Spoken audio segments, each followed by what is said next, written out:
আসসালামু আলাইকুম, আমন্ত্রণ বাংলাদেশের সংবাদে আপনাদের সাথে আছি মিশু হাসান। শুরুতেই বিআরবি কেবলস সংবাদ শিরোনাম।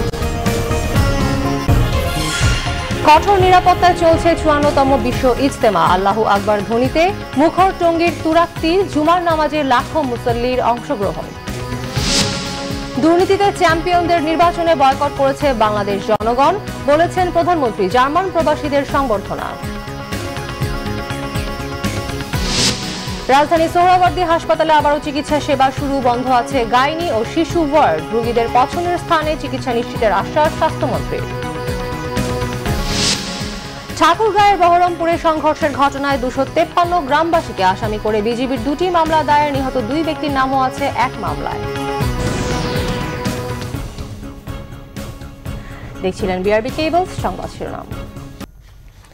এবারে বিস্তারিত। টঙ্গীর তুরাক তীরে চলছে ৫৪তম বিশ্ব ইজতেমার প্রথম পর্ব। লাখো মুসল্লির অংশগ্রহণে আম বয়ানের মধ্য দিয়ে শুরু হয় মুসলমানদের দ্বিতীয় বৃহত্তম সমাবেশ। সাদপন্থী ও জুবায়েরপন্থী মুসল্লিদের বিভেদের কারণে প্রথম দিকে কিছুটা অনিশ্চয়তা থাকলেও মহান সৃষ্টিকর্তার সন্তুষ্টি আদায়ে শুক্রবার এক কাতারে নামাজ আদায় করেছেন মুসল্লিরা। দেশ বিদেশের লাখো মুসল্লির পদচারণায় টঙ্গীর তুরাক তীরের ইজতেমা ময়দান ও তার আশপাশ এখন মুখরিত। ময়দানের ভেতর খিত্তায় খিত্তায় অবস্থান নিয়েছেন মুসল্লিরা। সকালে ফজর নামাজের পর ঈমান ও আমলের ওপর বয়ান শুরু হয়। জিকির আজকারে মগ্ন রয়েছেন মুসল্লিরা। তাবলিগ জামাতের বিবাদমান দু গ্রুপের সম্মতিতে প্রথম পর্বে প্রথম দুদিন অংশ নিচ্ছেন মাওলানা জুবায়েরের অনুসারীরা। আখেরি মোনাজাতের পর তারা ইজতেমা মাঠ বুঝিয়ে দেবেন প্রশাসনের কাছে। রবিবার ভোরে শুরু হবে দ্বিতীয় দফার ইজতেমা। এতে অংশ নেবেন মাওলানা সাদপন্থীরা। মুসল্লিরা বলছেন এই বিবাদ দুজন ব্যক্তির মধ্যে মাত্র। তাবলিগের মূল যে উদ্দেশ্য তাতে এই বিভেদ কোনো প্রভাব ফেলবে না। আসলে তাবলিগ জমাতে কোনো পক্ষ বিপক্ষ হয় নাই। এগুলো কিছু সংখ্যক লোক তাবলিগ থেকে আলাদা হয়ে গেছে। আমরা ছোট থেকে দেখছি তাবলিগ জামাতটা, তো এরকম আমরা এর আগে দেখিনি যে এরকম মারামারি হানাহানি। আমরা চাই যে সুষ্ঠুভাবে যে ইজতেমা যেভাবে চলতেছে, ইতিপূর্বে চলে আসছে, এখন চলতেছে, সুষ্ঠুভাবে চলতে হবে। ময়দানে থাকা মুসল্লিদের সাথে শুক্রবারের জুম্মার নামাজ আদায় করতে হাজির হন ঢাকা, গাজীপুর সহ আশেপাশের অনেক এলাকার মুসল্লিরা। পরিচিত অপরিচিত লাখো মুসল্লির সাথে এক কাতারে নামাজ আদায় করতে পেরে সন্তুষ্ট তারা বলছেন সম্প্রীতির এই শিক্ষা ব্যক্তিজীবনে চর্চার পাশাপাশি সবার মাঝে ছড়িয়ে দিতে হবে। আল্লাহ পাক আমাদের জানি সকলকে হেদায়েত দান করে। এই জন্য আমরা এই ন্যায়তেই আজকে জুমার নামাজ পড়ার জন্য সবাই এক জায়গায় সমবেত হয়েছে। আমরা পরবর্তী প্রজন্ম যাতে ভালো মতো ইজতেমাটা করতে পারে, বাইরের কোনো অপশক্তি যেন আমাদের কোনো না করতে পারে, আমরা এই দোয়াই করি। কষ্ট করলেও মনে হচ্ছে না যে কষ্ট করছি। যেভাবে শান্তিতে আছে আমরা খুব ভালো দেখলাম, যে সামনে ভালো থাকে এইভাবেই যেন হয়। এত মুসল্লি হয়েছে, মানে ২-৫ বছরের মধ্যে এত মুসল্লি হয়নি। নামাজ পড়া নিয়ে এখানে কোনো মতভেদ নেই, এই জন্য আমাদের উচিত সবাইকে একভাবে এসে শান্তি শৃঙ্খলা বজায় রেখে আমাদের নামাজ আদায় করা। নিরাপত্তার পাশাপাশি ইজতেমা যাতে শান্তিপূর্ণভাবে অনুষ্ঠিত হয় সে ব্যাপারে সব পদক্ষেপ নেওয়া হয়েছে বলে জানিয়েছেন ধর্ম প্রতিমন্ত্রী। ইজতেমাকে সফল করার লক্ষ্যে যে কথাবার্তা, যে সিদ্ধান্ত আমরা গ্রহণ করছি, প্রত্যেকটা সিদ্ধান্তই দুই গ্রুপের ইজতেমার মুরব্বীদের দ্বারাই ওনাদের মুখ দিয়েই সিদ্ধান্ত নিছি। আমরা কোনো সিদ্ধান্ত দেই নাই। আমরা শুধু চাইছি যে নিরাপদ আপনারা এক জায়গা হবেন, এক জায়গা হলে যে সমস্ত শঙ্কা আছে, ভয়ভীতি আছে, এইটা দূর করার দায়িত্ব আমাদের। 18 ফেব্রুয়ারি আখেরি মোনাজাতের মধ্য দিয়ে শেষ হবে এবারের 2 দফার ইজতেমা। আরিফুল হক, বাংলাভিশন, টঙ্গী। প্রধানমন্ত্রী শেখ হাসিনা বলেছেন, জনগণ উন্নয়নের পক্ষে রায় দিয়েছে, আর যারা দেশকে দুর্নীতিতে চ্যাম্পিয়ন বানায় তাদের বর্জন করেছে। জার্মানি সফরের প্রথম দিনে প্রবাসী বাংলাদেশিদের দেয়া সংবর্ধনায় তিনি এই কথা বলেন। বাংলাদেশের স্বাধীনতার সংগ্রামে প্রবাসীদের ভূমিকার কথা স্মরণ করে প্রধানমন্ত্রী বলেন, নির্বাচনে আওয়ামী লীগ যাচাই বাছাই করে প্রার্থী দিয়েছে, আর বিএনপি এক আসনে 4-5 জন প্রার্থী দিয়ে মনোনয়ন বাণিজ্য করেছে। এমনকি জামায়াতকে ধানের শীষ প্রতীক দিয়ে জনগণের সাথে প্রতারণা করেছে। জনগণ ভোটের মাধ্যমে এর জবাব দিয়েছে। জার্মানিতে বাংলাদেশের রাষ্ট্রদূত কাজী ইমতিয়াজ হোসেনের পরিচালনায় অনুষ্ঠানে আরও বক্তব্য রাখেন পররাষ্ট্রমন্ত্রী আব্দুল মোমেন, সর্ব ইউরোপীয় আওয়ামী লীগের সভাপতি অনিল দাশগুপ্ত ও যুক্তরাজ্য আওয়ামী লীগের সভাপতি সুলতান শরীফ সহ অনেকে। রাজধানীর সোহরাওয়ার্দী হাসপাতালে আবারও শুরু হয়েছে চিকিৎসা সেবা, তবে বন্ধ আছে গাইনি ও শিশু ওয়ার্ড।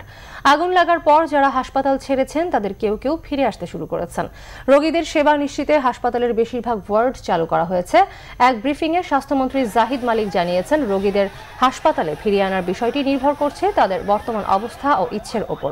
রোগীরা যেখানে চিকিৎসা নিতে চাইবেন সেখানেই ব্যবস্থা করা হবে। দুর্ঘটনায় কোনো রোগী আহত বা মারা যাননি বলেও জানান তিনি। সোহরাওয়ার্দী হাসপাতালে আগুন লাগার ঘটনায় এরই মধ্যে গঠিত স্বাস্থ্য অধিদপ্তরের তদন্ত কমিটির কাজ শুরু করেছে।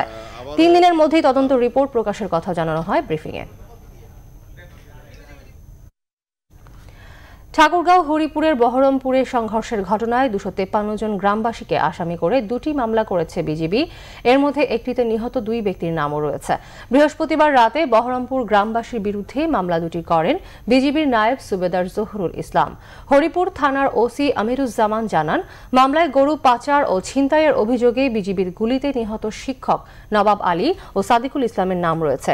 এই ঘটনায় 3 জনকে আসামি করা হয়। আরেক মামলায় সরকারি কাজে বাধা, বিজিবি সদস্যদের ওপর চড়াও, অস্ত্র নিয়ে প্রাণনাশের চেষ্টা, সরকারি অস্ত্র ছিনিয়ে নেওয়ার চেষ্টা ইত্যাদি অভিযোগে 19 জনের নাম উল্লেখ করে অজ্ঞাত আরও 250 জনকে আসামি করা হয়েছে।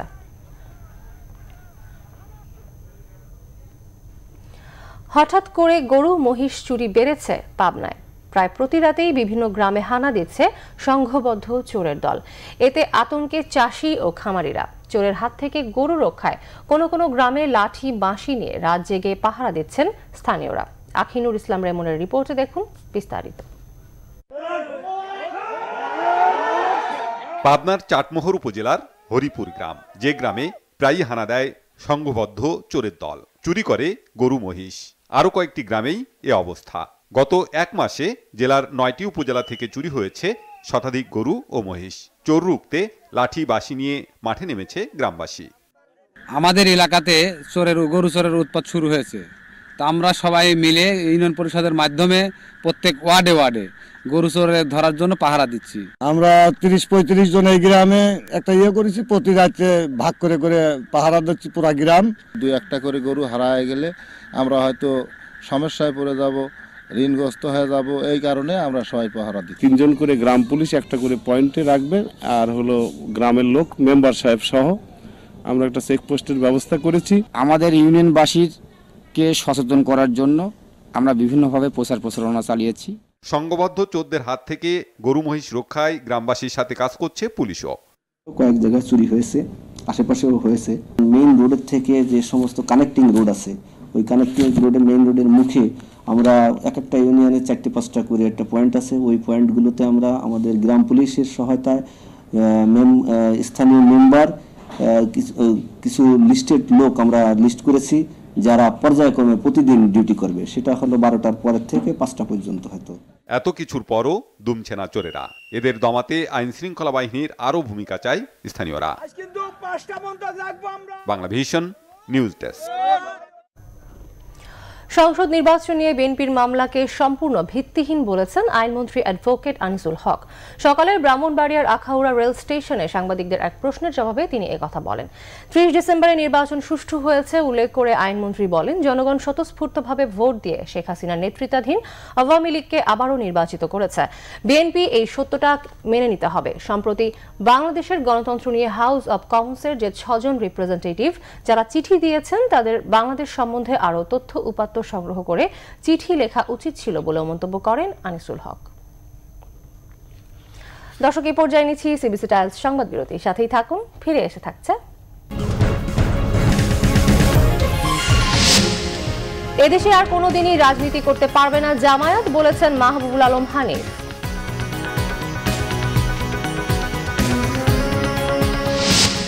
ধামরাইতে ভুয়া জন্মদিন পালনের নামে এক নারী শ্রমিককে ধর্ষণের অভিযোগ ওষুধ কোম্পানির 2 শ্রমিকের বিরুদ্ধে।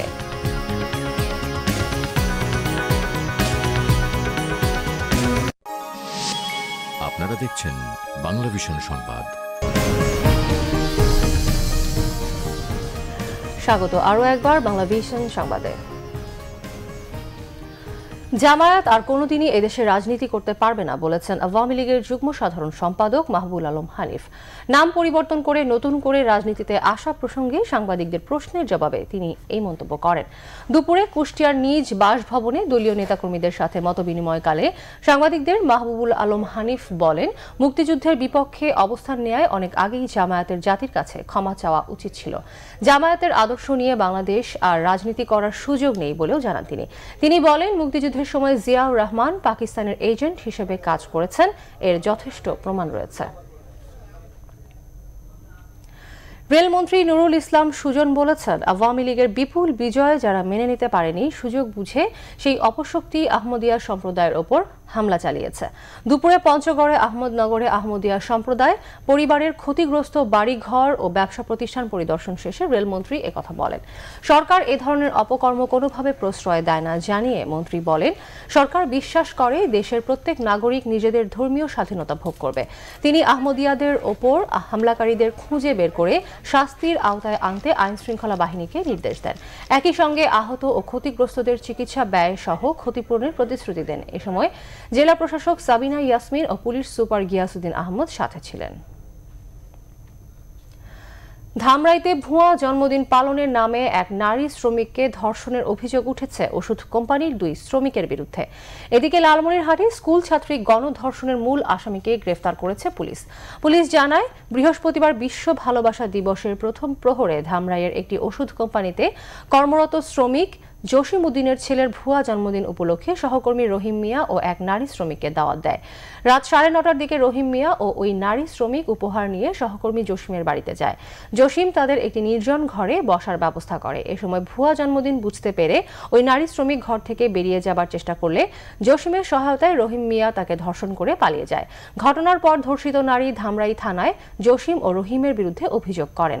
পুলিশ ঘটনাস্থল পরিদর্শন করেছে। এদিকে লালমনিরহাটের হাতিবান্ধায় স্কুল ছাত্রী গণধর্ষণের মূল আসামি জাহিদুলকে গ্রেফতার করেছে পুলিশ। হাতিবান্ধা থানার ওসি ওমর ফারুক জানান, জাহিদুলকে আজ সকালে লালমনিরহাট জেল হাজতে পাঠানো হয়েছে। অভিযুক্ত আয়নালকে গ্রেফতারে পুলিশে অভিযান অব্যাহত আছে। বুধবার সন্ধ্যার পর উপজেলার দোয়ানি এলাকায় প্রতিবেশী জাহিদুল এবং তার খালাতো ভাই আয়নাল ধর্ষণ করে 6ষ্ঠ শ্রেণীর ওই ছাত্রীকে। পরে মেয়েটি অসুস্থ হয়ে পড়লে স্থানীয়রা প্রথমে তাকে উপজেলা স্বাস্থ্য কমপ্লেক্সে ও পরে উন্নত চিকিৎসার জন্য লালমনিরহাট সদর হাসপাতালে ভর্তি করেন। সড়ক দুর্ঘটনায় পিরোজপুর ও সিরাজগঞ্জে নিহত হয়েছে 2 জন, আহত হয়েছেন 1 জন। পিরোজপুরের মঠবাড়িয়ায় ট্রাক চাপায় মোটরসাইকেল আরোহী আরমান নামের এক স্কুল ছাত্র নিহত হয়েছে। পাথরঘাটার তুষখালী ইউনিয়ন পরিষদের সামনে সড়কে দুপুরে এই দুর্ঘটনা ঘটে। মঠবাড়িয়া থানার ওসি মোহাম্মদ শওকত আনোয়ার জানান, আরমান তার চাচা হানিফ হাওলাদারকে সাথে নিয়ে মোটরসাইকেলে করে শুক্রবার সকালে মঠবাড়িয়া থেকে হরিণপালা নিজ বাড়ি যাচ্ছিল। এ সময় বিপরীত দিক থেকে আসা একটি মালবাহী ট্রাক মোটরসাইকেলটিকে চাপা দিলে ঘটনাস্থলে নিহত হয় আরমান। ট্রাকটিকে জব্দ করা হয়েছে। নিহত আরমান হরিণপালা গ্রামের মোহাম্মদ আফজাল হাওলাদারের ছেলে। আহত হানিফ হাওলাদারের চিকিৎসা চলছে স্থানীয় একটি হাসপাতালে। এদিকে সিরাজগঞ্জের বেলকুচিতে ট্রাক চাপায় এক ভ্যান চালক নিহত হয়েছে। মাথা ও চোখের একটি বিশেষ গঠন নিয়ে দিনাজপুরের একটি বেসরকারি হাসপাতালে ভূমিষ্ঠ হয়েছে এক নবজাতক। শিশুটির মাথা একটা হলেও দেখতে 3 মাথার মতো এবং চোখ দুটি কোটরের বাইরে। শিশুটির জীবন ঝুঁকিপূর্ণ হলেও চিকিৎসকেরা তাকে বাঁচিয়ে রাখার চেষ্টা করছেন। দিনাজপুরের M Abdur Rahim medical college হাসপাতালে সোমবার সকালে মাথা ও চোখের ভিন্ন গঠনের এক কন্যা শিশুর জন্ম দেন জয়নব বানু রিয়াজুল ইসলাম দম্পতি। হাসপাতালের গাইনি চিকিৎসক ডাক্তার শারমিনের তত্ত্বাবধানে অস্ত্রোপচারের মাধ্যমে ওই কন্যা নবজাতকের জন্ম হয়। এটা হচ্ছে একটা কনজেনিটাল অ্যাবনর্মালিটি, যেটা হচ্ছে তার যে আই সেটা ডেভেলপ হয়নি এখনো। আইবল রিপ্লেস করছে একটা সফট টিস্যু দিয়ে। তার যে স্ক্লেরা নাই, তার যে আছে কর্নিয়া, ওগুলো কিছু পুরোপুরি ঠিকমতো ডেভেলপ হয়নি। সন্তানের গড়ন যাই হোক না কেন, চিকিৎসা দিয়ে হলেও সন্তানকে বুকে আগলে রাখতে চান বাবা ও স্বজনরা। সরকার থেকে যদি এটা আমাদের কিছু সহযোগিতা করে তাইলে আমরা একটু ভালোভাবে এটা চিকিৎসা করাইতে পারবো। না, আমাদের সার্থক নেই, আমরা গরিব মানুষ। আল্লাহ যখন দিছে অরিজিক দিয়ে থাকে তো আল্লাহ রাখবে। আল্লাহ যদি অরিজিক না দেয় তাহলে নিবে, করার কিছুই নেই। আমরা হলো উপলক্ষ। Bangla vision news desk. এবার দেশের আরো কিছু অনুষ্ঠানের খবর নিয়ে রয়েছে একটি ডেস্ক রিপোর্ট। চট্টগ্রাম নগরীর নাসিরাবাদ সরকারি বালক উচ্চ বিদ্যালয় মাঠে অনুষ্ঠিত হল ব্যতিক্রমী এক মেলা, মানবিক মেলা। দৈনিক পূর্বকোণ আয়োজিত এর উদ্বোধনী অনুষ্ঠানে প্রধান অতিথি ছিলেন ভূমিমন্ত্রী সাইফুজ্জামান চৌধুরী জাবেদ। চট্টগ্রামে সমাজসেবায় নিবেদিত 50টি স্বাস্থ্যসেবী সংস্থা এই মেলায় তাদের কার্যক্রম তুলে ধরে। দুর্যোগ ব্যবস্থাপনা ও ত্রাণ প্রতিমন্ত্রী ডাক্তার এনামুর রহমান বলেছেন, দুর্নীতিমুক্ত বাংলাদেশ গড়াই বর্তমান সরকারের মূল লক্ষ্য। তাই এই সময়ে কেউ দুর্নীতি করে পার পাবে না। দুপুরে সাভারে জাহাঙ্গীরনগর বিশ্ববিদ্যালয় স্কুল অ্যান্ড কলেজে বাংলাদেশ বিজ্ঞান একাডেমির আয়োজনে বিজ্ঞান অলিম্পিয়াডের উদ্বোধনী অনুষ্ঠানে প্রধান অতিথির বক্তব্যে তিনি একথা বলেন। হবিগঞ্জের মরমী সাধকদের স্মরণে এবং পুরনো ঐতিহ্য ফিরিয়ে আনতে জেলা প্রশাসনের উদ্যোগে শুরু হয়েছে 3 দিনের লোক উৎসব। উৎসবে শেখ ভানু, দিনহীন, সৈয়দ শাহানুরের মতো মরমী সাধকদের সঙ্গীত পরিবেশন করবেন স্থানীয় ও জাতীয় পর্যায়ের শিল্পীরা। সাংস্কৃতিক ঐতিহ্য ধরে রাখতে সরকার বদ্ধপরিকর বলে জানালেন বেসামরিক বিমান ও পর্যটন প্রতিমন্ত্রী মোহাম্মদ মাহবুব আলী। টাঙ্গাইলে বিএনপির নির্যাতিত ও ক্ষতিগ্রস্ত নেতাকর্মীদের সাথে কেন্দ্রীয় কমিটির মতবিনিময় সভা হয়েছে। দুপুরে শহরের ভিক্টোরিয়া রোডে জেলা বিএনপির কার্যালয়ে এই মতবিনিময় হয়। যশোরের শিল্প শহর নোয়াপাড়ায় আকিজ জুট মিল পরিদর্শন করেছেন চীনের রাষ্ট্রদূত এইচ.ই. মি ঝাংজু। তিনি মিলটির বিভিন্ন ইউনিট ঘুরে দেখে সন্তোষ প্রকাশ করেন। এ সময় আকিজ গ্রুপের চেয়ারম্যান শেখ নাসির উদ্দিন, আকিজ জুট মিলের নির্বাহী পরিচালক Sheikh Abdul Hakim, AGM Abu Jafar Paramanik, admin manager Subrata Sharma উপস্থিত ছিলেন। পরে রাষ্ট্রদূত আকিজ জুট মিলের আয়োজনে পিঠামেলা পরিদর্শন করেন। সাতক্ষীরার ব্রহ্মরাজপুরের গৃহবধূ আঁখি হত্যার প্রতিবাদে ও ঘাতকদের ফাঁসির দাবিতে মানববন্ধন করেছে নাগরিক আন্দোলন মঞ্চ। আজ জেলা প্রেস ক্লাবের সামনে আয়োজিত মানববন্ধনে বক্তারা বলেন, স্বামী, শ্বশুর ও শাশুড়ির নির্যাতনে আঁখি প্রাণ হারিয়েছে। গত 12 ফেব্রুয়ারি শ্বশুরবাড়ির একটি কক্ষ থেকে তার ঝুলন্ত লাশ উদ্ধার করে পুলিশ। ঝিনাইদহ শহরের মরান মোড় এলাকার একটি বাসা থেকে ভুয়া সাংবাদিক সহ 2 জনকে ফেন্সিডিল সহ আটক করেছে গোয়েন্দা পুলিশ। আটকরা হল মাগুরার রুবেল মিয়া ও কৈতুরী বেগম। জয়পুরহাট জেলা রবীন্দ্রসঙ্গীত পরিষদের সম্মেলন অনুষ্ঠিত হয়েছে আজ।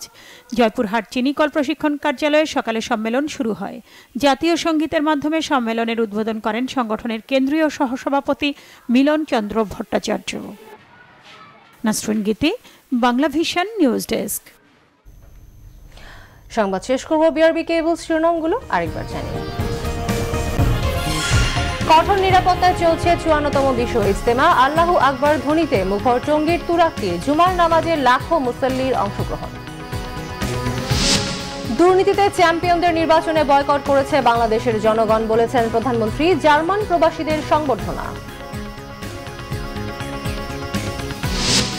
রাজধানীর সোহরাওয়ার্দী হাসপাতালে আবারও চিকিৎসা সেবা শুরু। বন্ধ আছে গাইনি ও শিশু ওয়ার্ড। রোগীদের পছন্দের স্থানে চিকিৎসা নিশ্চিতের আশ্বাস স্বাস্থ্যমন্ত্রী। ঠাকুরগাঁয়ের বহরমপুরে সংঘর্ষের ঘটনায় 253 গ্রামবাসীকে আসামি করে বিজিবির 2টি মামলা দায়ের। নিহত 2 ব্যক্তির নামও আছে এক মামলায়। এই ছিল এখনকার মতো। পরের সংবাদ সন্ধ্যা 7:30। এর আগে 6টায় রয়েছে নিউজ টপ 10, দেখার আমন্ত্রণ রইল। এছাড়া ফেসবুকে বাংলাদেশন সংবাদ সরাসরি দেখতে লগ ইন করতে পারেন facebook.com/বাংলাদেশে। এতক্ষণ সঙ্গে থাকায় ধন্যবাদ।